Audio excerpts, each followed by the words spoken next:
Well, I don't have COVID updates. That's a good update, right? I mean, nothing all that new. We're not really seeing any upticks. I think things are pretty stable, a little bit better. I think the flu gotten a little bit lighter too. There seems to be generally a bit less respiratory illnesses, so that's a good news. I do have a one little quick tidbit, very cool information. So this is from the spectrum of coffee lovers rejoice. There's been information in the past that coffee can increase risk of concerning arrhythmias. To address this question, researchers actually did the study. For 6 months, they were having people drink a lot of coffee, up to 7 cups a day, just to find out that it decreased frequency of abnormal heart rate. Decreased, not increased, statistically significantly decreased. So that was a pretty shocking. Of course, they were expecting to find an increase, but there was a decrease. We're particularly talking about something called atrial fibrillation, which is one of the most common form of tachycardia or arrhythmia, or both often. So what does this mean? I mean, we've been told by many cardiologists before, so if you have a lot of irregular heartbeats, stop drinking coffee, it'll get better. Well, they were nonsensing to us because there was no data. Now there's data in reverse. It actually makes sense why coffee is full of antioxidants and molecules that protect the heart from different oxidative stress. And then atrial fibrillation is probably more related to excessive free radicals and inflammation more than any specific structural concerns with the heart. So that's my explanation. Don't quote this. It's the way I'm thinking, but I don't know if that's correct or not. But nonetheless, and the difference was actually statistically significant in group that had the coffee drinkers had 47% chance in of recurrence of the after first episode, and in people who didn't, there was 64%. So there was a almost 20% difference. So yeah, pretty significant. So anyway, drink your coffee, enjoy. That's a little I find geeking out on studies like this gets my day going with an extra cup of coffee. So if anybody's interested, I can. It's actually JAMA. This is out of all the places. There's a JAMA article, so they felt it was significant enough to publish in the top medical journal in the world. So, all right, let's do a Q&A. I want us to. What do you think, John and Shervon? 10 minutes for Q&A. Is that good enough? You get 45 minutes. Is good. All right. All right. You guys know the drill. You have two choices. You can drop the questions in the chat. You can raise the hand. We'll unmute you. Just a quick reminder, if you're my patient, you have something specifically clinical for me, hang in after we're done. We will stop recording around 3 o'clock, and I will be with you personally one-on-one for about half an hour or so, as usual. All right. Questions, concerns. How many cups of coffee are you drinking? You guys want to chat? Drop that in the chat. Two, Jennifer, I see. That's what I do. I usually have two. 2 shots of espresso. That's my usual thing. Anybody else? Two. Yeah, that's so believe it or not, since we're on this topic and we're waiting for questions, I'll fill a big space. Yeah, I did say 6 to 7 cups. They escalated it on purpose high to see what happens. Turned out the more you drink, the less arrhythmia you have. Literally, that's what they've observed. And so the studies in the past have shown that if you're looking for protective effect against Parkinson and Alzheimer's, you do need to drink 3 to 4 cups a day. The problem is, though, that at 3 to 4 and more, people start getting a bit jittery, and also the sleep may get disturbed. So you do need to know yourself. There is believe it or not, there's a genetic variation in how we metabolize coffee. Those of you who have done 23andMe, Ancestry.com, or any one of those tests, you actually can go and take a look. And it will tell you whether you're a regular metabolizer, slow metabolizer, or in my case, rapid metabolizer of coffee. If that's the case, like in my case, I can drink coffee cup an hour before bed and fall asleep as if nothing happened. But most people, that is not an advisable strategy. You have to stop drinking caffeine around noon. roughly, so that sleep is not getting disrupted. Latte half cup with oat milk. Oh yeah, that is morning heaven. I'm too lazy to do that. Like putting more stuff in, just I don't know. I gotten used to pure black espresso, and that's it. Is flu wave over? I think so. I think we're finalizing almost back to normal. Yeah, I haven't seen any cases in a couple of weeks now, so I think it is dying out. Although I didn't actually, Elizabeth, I didn't look specifically for that. Like I don't actually know what's going on, but I haven't seen any updates or any news. MFA and the hospital is still requiring masks at the entrance, but I think that's just inertia. I think they probably can lift that up. So, great question. Does caffeine raises blood pressure? And the answer is yes and no. There are some people in whom it doesn't do it at all, just not even 1 point. But the statistics are it does, but it raises us for a very brief period of time, anywhere from 30 to 60 minutes. After that, it bounces back to normal. And this study I talked about did not look caffeinated versus decaffeinated. They only look at caffeinated. I guess they didn't really care about decaf. Presumably, you shouldn't expect any change in cases of arrhythmia with a decaf, but obviously there's no answer to that. Interestingly, for the Parkinson's prevention and Alzheimer's, there doesn't seem to be a difference whether you drink caffeinated or decaffeinated drinks, green tea or coffee. Both seem to have a benefit, and it seems to be universal. I don't know if the matcha will help with decreased risk of arrhythmias. The study didn't address that, but obviously matcha tea is extremely healthy. That's what Andrew Weil always recommends. By the way, if anybody is interested in very fancy green tea that tastes good and is relatively inexpensive and it is a ceremonial grade, by all means, we have partnered with a small company. I think that was Angela's doing. I will give you a link in just a second. It should be on our website somewhere. Maybe, maybe not. Yeah, it's called UT. So, and if you, okay, so here's the link. And there's supposed to be a 20% discount for our patients. At least that's what I think that should work. I put the link in there. They're ceremonial grade, they're not very expensive. Relatively speaking. Ceremonial matcha tea can be exceedingly expensive. We're talking about over $100 an ounce. So just pay attention. Now, whether that's much better for you in terms of health, I don't think so. It just tastes a lot nicer. And of course, in Japan, there's a huge culture of tea, not anything like in here. But I'm a huge fan of matcha. I drink it myself almost every day, sometimes a couple times a day. I drink, I don't have a I just drink culinary.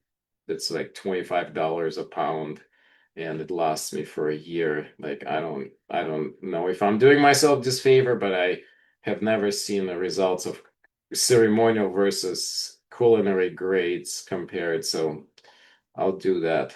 But ceremonials do taste way better. This UT I posted in the link is quite delicious.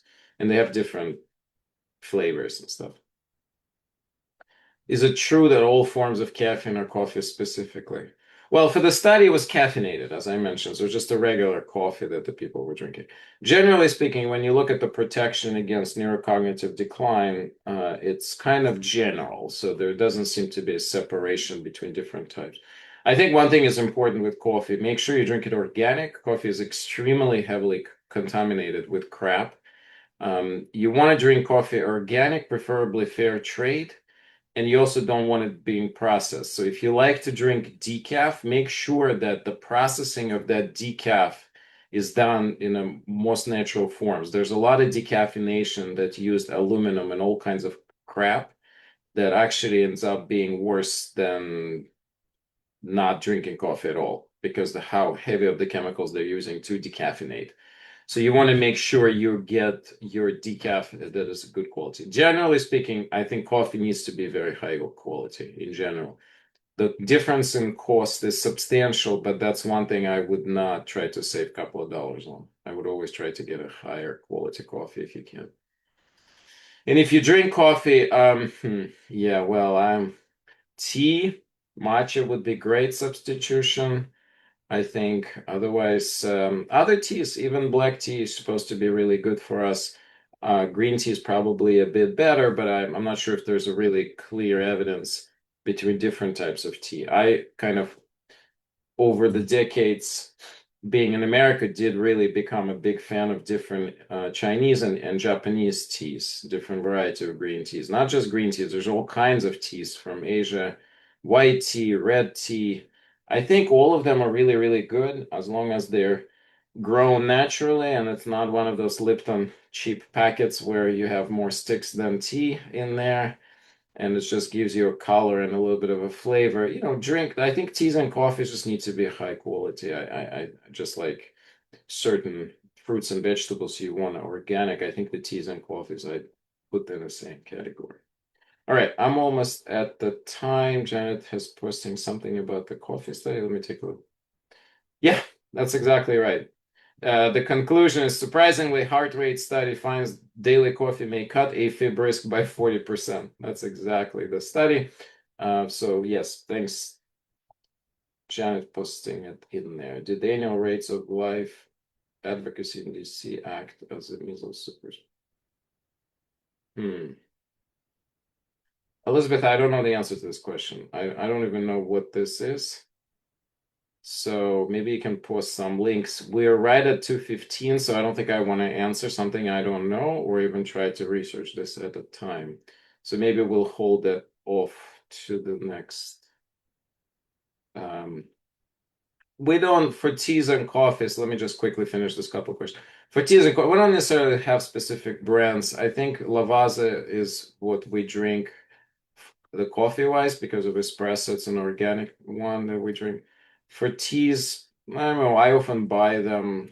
If I travel, I would buy a quality organic local. I think matcha I just got on Amazon. I just found organic that had decent ratings and was cheap. So Life Boost. Yes, I've heard of Life Boost. I agree. So yeah, there's lots of really good brands. All right. I think I'm good. Shervon, it's so wonderful having you here. And I know we're all for a very special treat. Thank you for being here. Well, it's good to be back. Thank you, Misha. I appreciate it.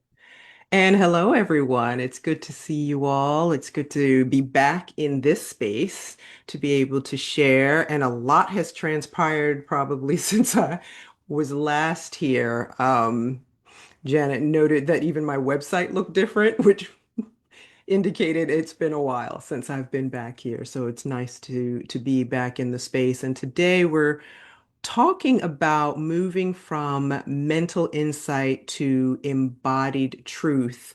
In my years as a therapist, and I realized as we're in the new beginning of a year, I've been a therapist for 23 years. So it is almost a quarter of a century of working with people and also added coaching to my repertoire of what I do.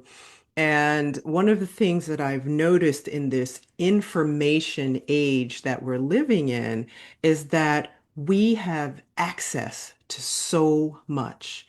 There is information on the internet coming at us, social media coming at us all the time, and a myriad of books that have been written that fall in the category of self-help. But there are also books in the spiritual genre also that are very helpful. And so people have the opportunity to find out information about most anything without now having to step into a psychiatrist's office, a therapist's office, or even some other kind of practitioner's office. And I have, in the last, I would say, 10 years, met more and more people who are self-aware, who are up on the latest data and have done some inner work, some spiritual work on themselves and have a great understanding of who they are and what they're working with based on their history.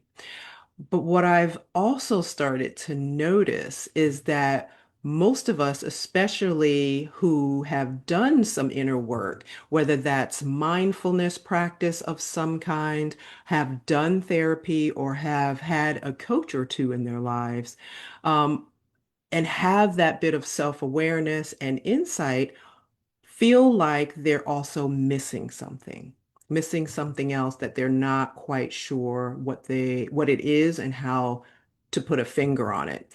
Um, Self-aware people tend to notice their thoughts.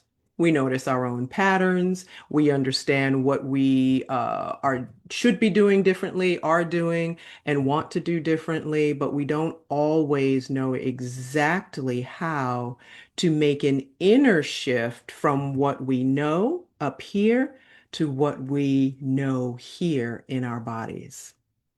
And that can lead us to feeling stuck.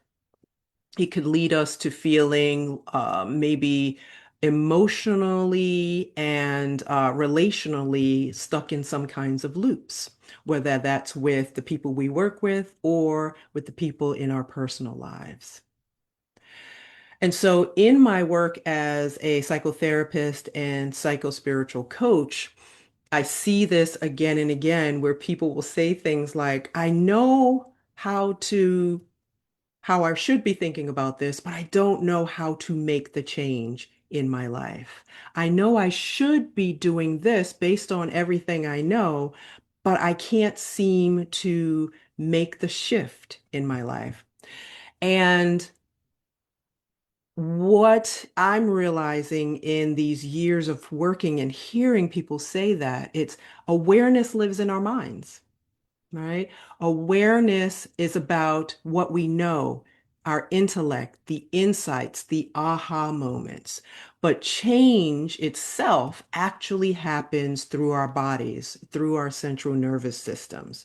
And so it's when our central nervous system can catch up with what we know that we are then able to make change. We don't move forward because we simply understand something. We choose to move forward when our nervous system feels safe enough to live into that understanding.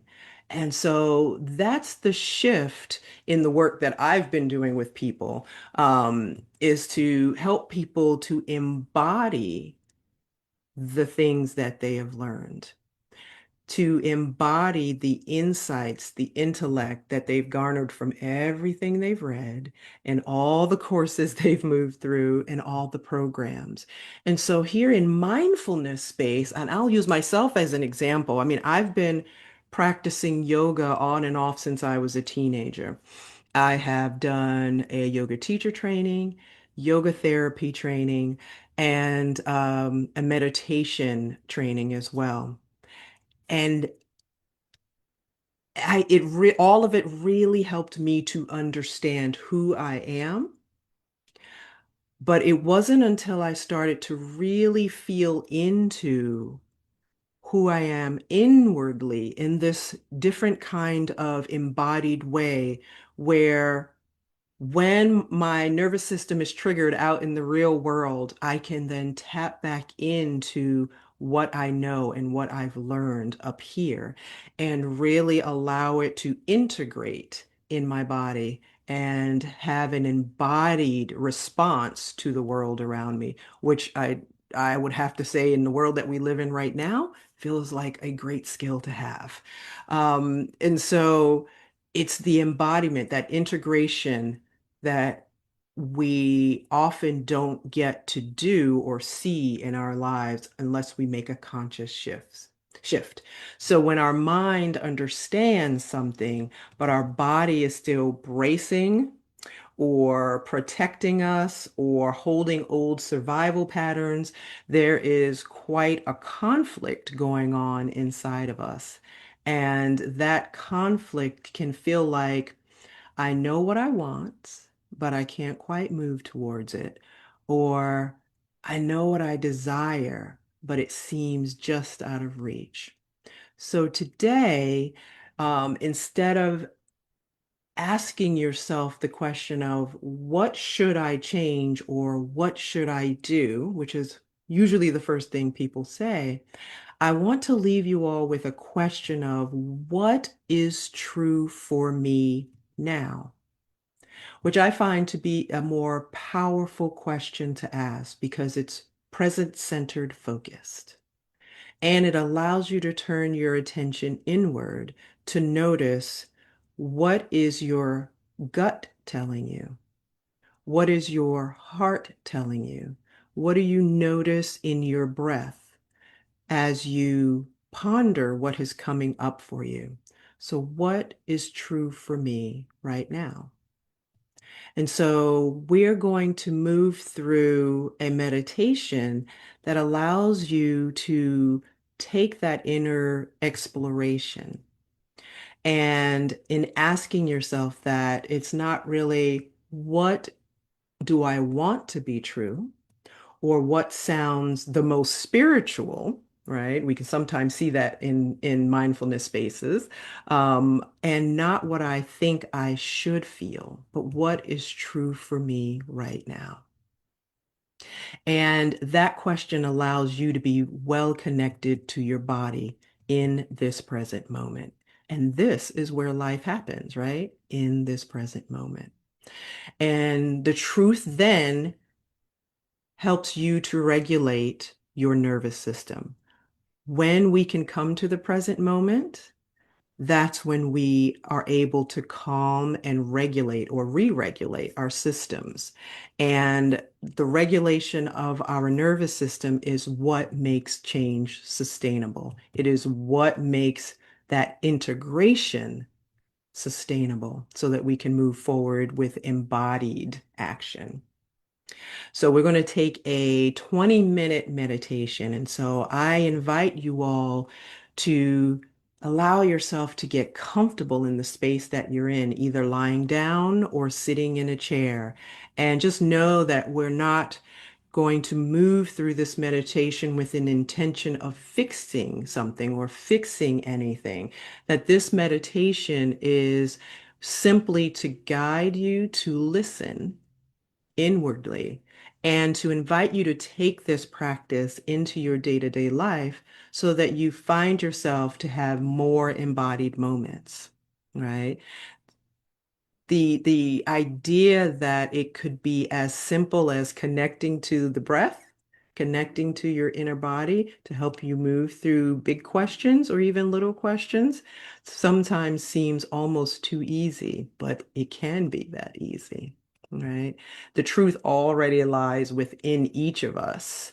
And when we can take it from up here down to here, that's where the integration and embodiment happens. So I'll give you all a couple of minutes, find your comfy spot, and allow yourself to be, this is not an endurance exercise, so you want to prop yourself comfortably um, and let yourself settle in, and then we'll get started.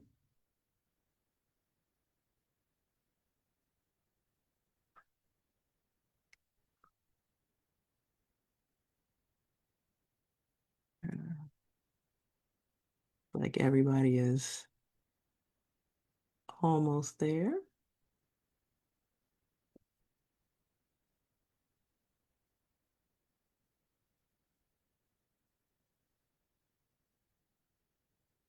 All right, perfect.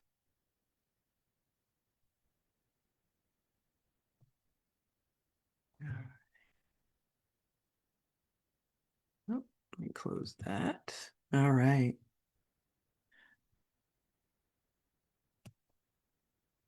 And so if you're comfortable, go ahead and lower your gaze or close your eyes.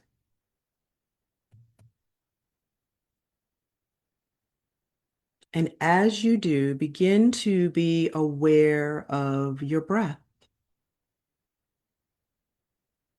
And without trying to change it in any kind of way, tuning into the rhythm and pattern of your breathing.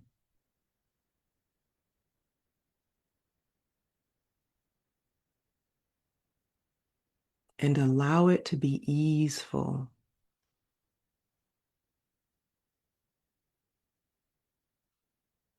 Notice the support of the chair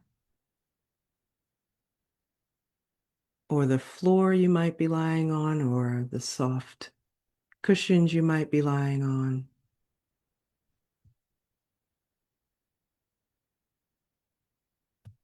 And as you take your next few exhales, relax your shoulders.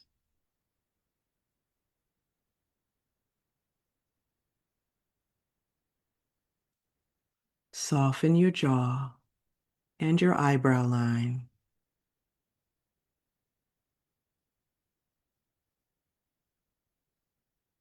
Relax the belly.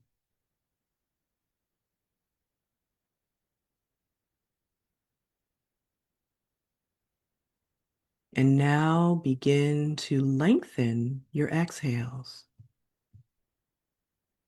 Allow them to be soft and gentle and longer than your inhale.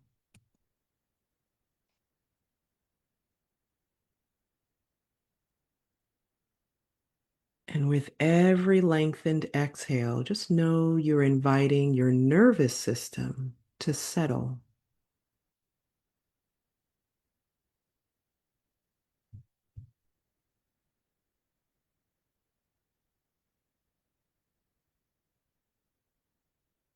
Know that there's nowhere to be, nothing to accomplish in this moment, but to simply be.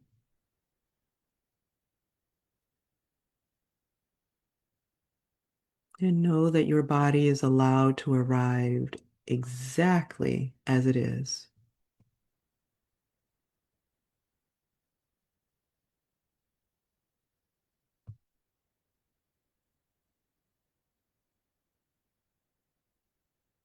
And you're invited to notice the breath in your chest, causing the rise and fall of your chest and belly.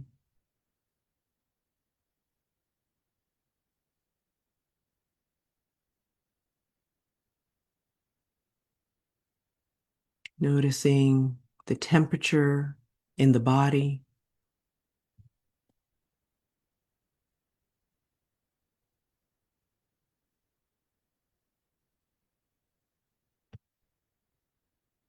And you're invited to notice any areas of tension or openness in the body.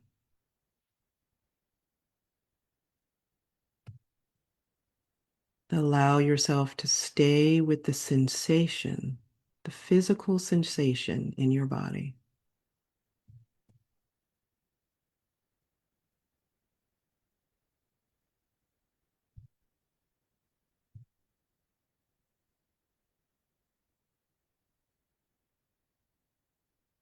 And as you breathe here, if there is tension, now invite it to soften.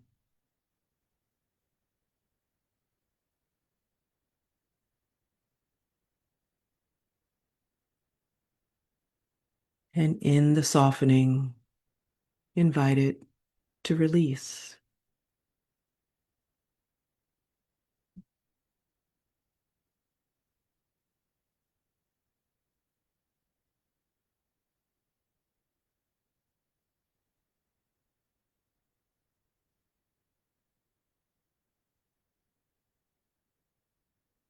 And stay with the gentle breath and the inner noticing. And from this quiet place, I'd like to ask you to ask yourself one simple question. What is true for me right now?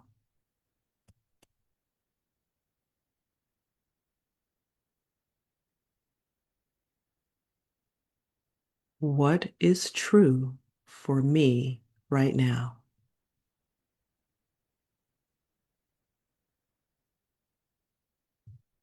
And this is not an answer from your thinking mind. Let the answer arise from within your body. Allow your body to respond.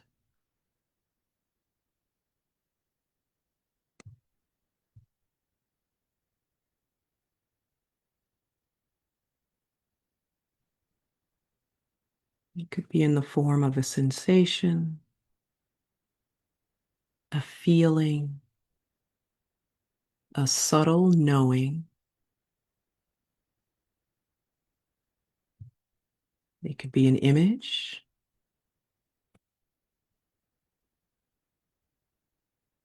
even a word in vibration, or simply an inner shift.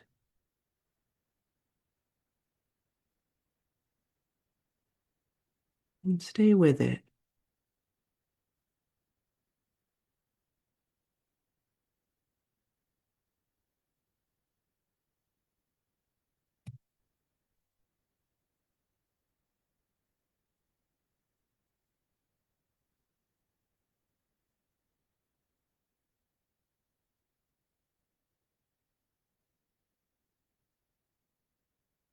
Know that whatever arises is enough. There's no need even to interpret it.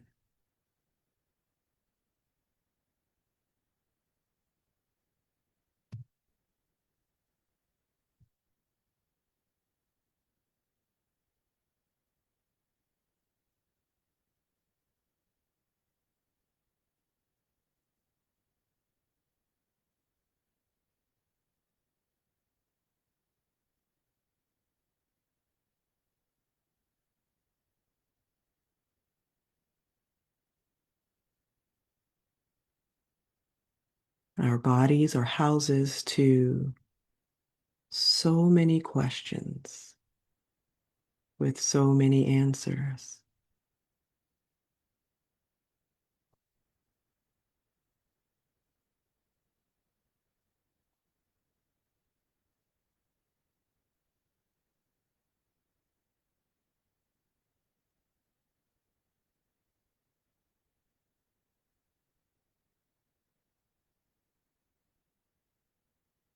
As you breathe here, just notice the unfolding of the answer within you.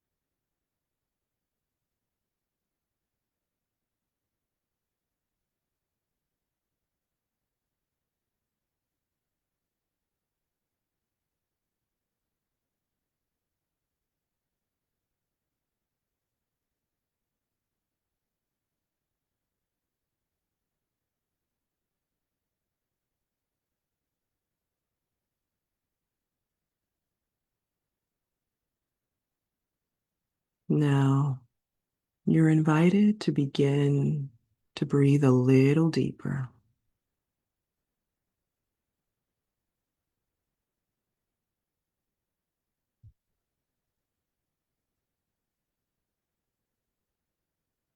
Deepening your inhales and exhales.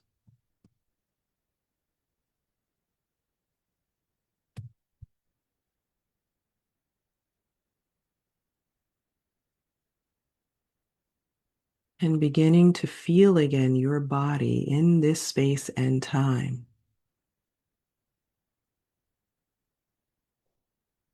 Noticing where your body meets up with the floor or cushion or chair that you're on.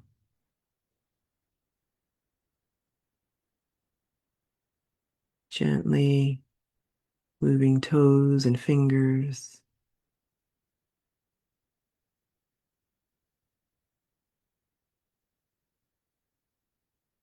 Noticing the sounds around you, the smells in the room.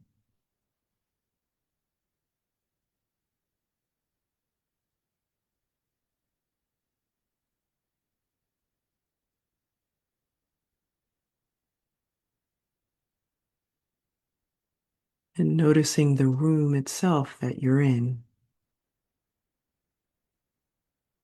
as you gently and slowly reopen your eyes.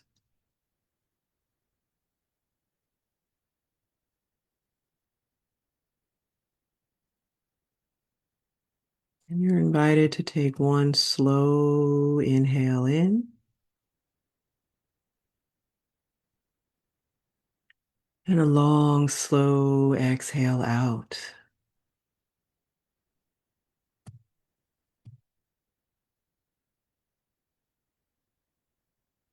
And take a moment to come back to the answer that your body gave you to the question. And see if you can carry one small piece of that truth that you felt into the rest of your afternoon.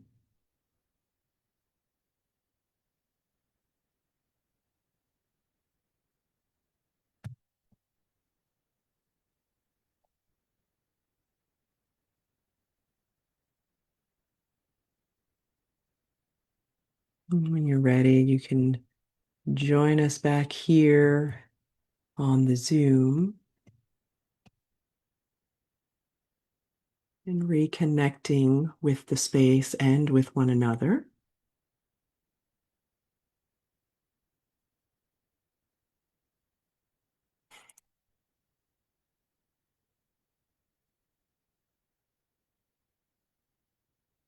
And then I'll open it up to some questions if anyone has any. Let me see if I can open the chat. There we go.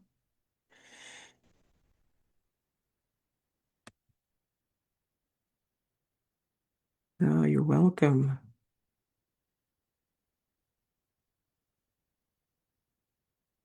Thank you. Thank you.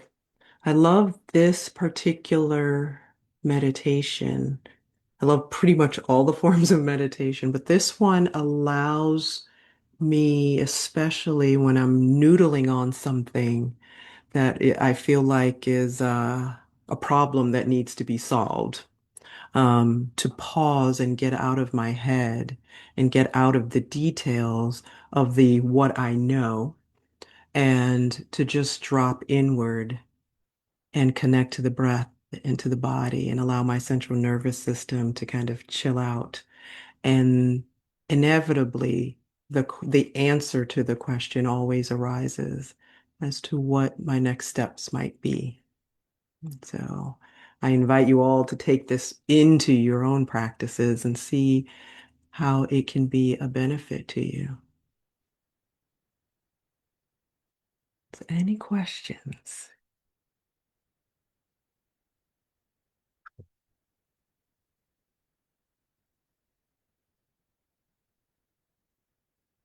Well, I am grateful for you all taking the journey inward with me today. It's always a pleasure to guide in meditate people in meditation.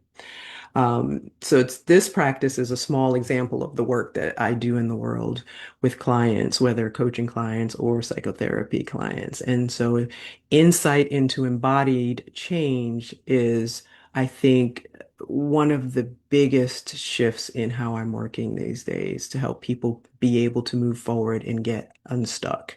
So if this experience resonated with you and you knew somebody in your life who could benefit, just send them my way.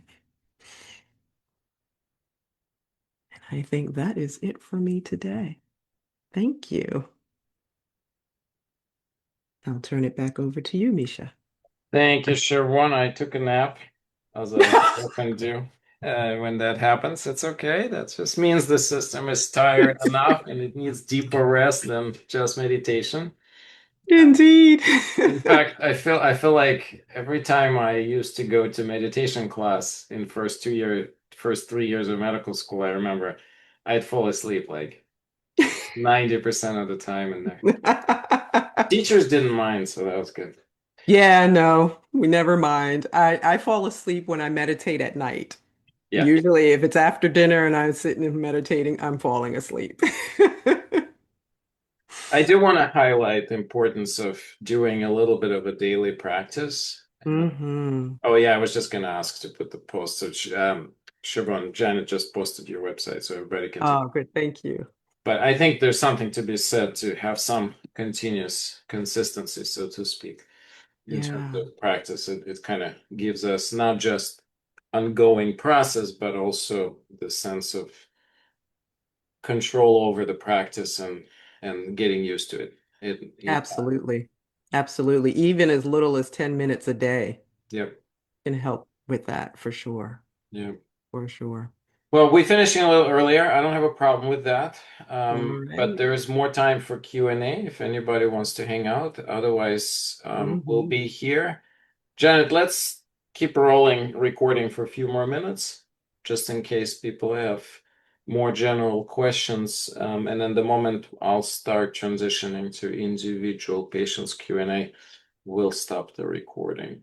So, Shervon, thank you so much. It's so lovely to have you here with us. I hope people reach out to you if they have any additional questions or they want to connect with you and need some more professional guidance. You're available.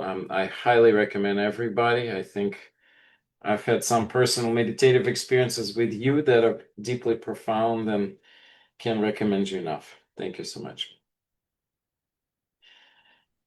And thanks, Janet, for posting. Next week, I will not be with you guys. I'm taking a little break. I'm going skiing to Alps. It's kind of cool. I just have to make sure that I come back with all my kids and that they don't do something stupid. Apparently, there's so much snow that they have a lot of avalanches. So I'm gonna have to chase my younger one. Actually, I cannot chase him anymore. He's much faster now. But I can still try. And make sure he's safe and not doing anything crazy. Of course, that means I'm probably gonna have to do something crazy myself, but I'll try to come back in one piece. That's my promise. So we'll see you all. I'll see you all the week after. Next week we have our own Allison Warren, who is at GW, and I'm presuming she's gonna do wellness, but you guys also make sure you ask her about if you're interested in their recent microbiome analysis. That podcast with Allison and of course Lee Frame has been posted recently. I'm sure that we'll repost that next week when Allison is with you. And I'll see you the week after. I don't see any more questions, so I guess let's stop recording here and everybody have a wonderful weekend.